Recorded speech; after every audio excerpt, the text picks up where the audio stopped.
The European rivalry game. So the goal behind this particular assignment is to understand the European powers prior to the United States involvement and possibly some of the long-term causes for World War One.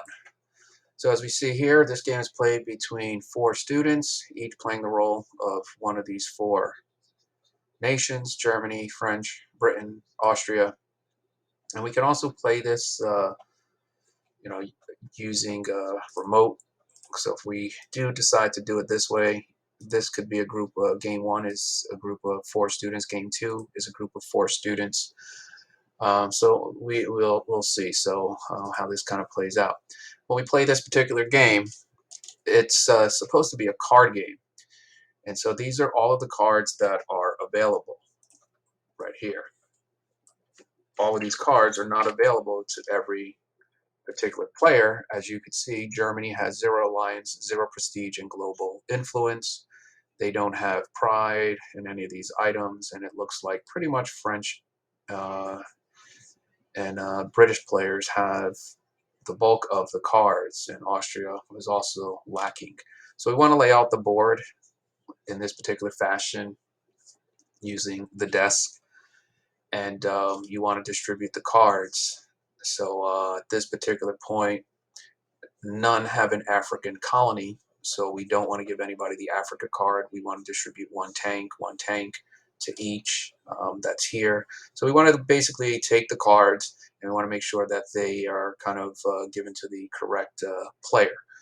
If we're doing this in remote, we pretty much have the cards here. They're already laid out, and we have an understanding of how many cards people have. So they have 4 money, they have 2 money, they have 2 money.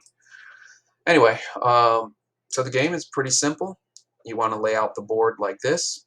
Now, all you really are doing is trying to figure out in a couple of rounds which empire has the most amount of cars in any particular category. And I know what you're thinking. Well, some of these are already at a disadvantage, Austria, Germany, and that's right. That's precisely the reason why these two are allied together, and then these two are allied together during World War One.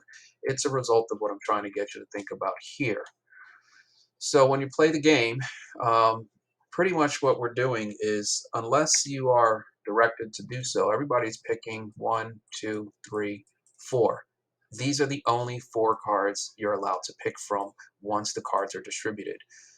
In order to pick from the pile, you have to pay $1. So you want to put $1 here, which then allows you to pick one of these cards. Now this is going to be sound stupid, but at the end of the round, you then obtain the $1 back. So there really is no cost. It's just at the start, you are paying, you're picking a card, and then you are going to gain your $1 back. If we are playing in class, you will have access to the cards. If we are playing remote, let's just say now that I'm Germany and I decided my round to take 1 tank, I'm just going to put 1 here. So we want to put what you're taking um, towards the bottom. What I mean by that is this section right here are all the cards that you are picking from, and you're just selecting from that particular group, and then you're adding. So at the end, we should know, how much Germany takes. I don't know. Maybe they decide to look like this, and then we would compare them to the others. And we're pretty much doing that with cards anyway. So let's go back to this game. That's pretty much the basics of this.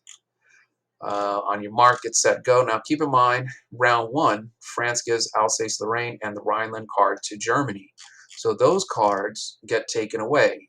So now we want to go back to this card here. They're giving up this one, they're giving up this one, and then those become numbers for Germany. So for the most part, again, you're picking from this section right here. And unless you are instructed to do something, that's when you do something. For example, in round 1, you're giving up those cards, and the turns in order are Germany, Britain, Austria, France. And so that's it. The rounds may ask you to do different things, so just kind of go to the prompt. And at the end, we want to think about these long-term causes for World War One by playing this game. So I'm going to ask you these questions.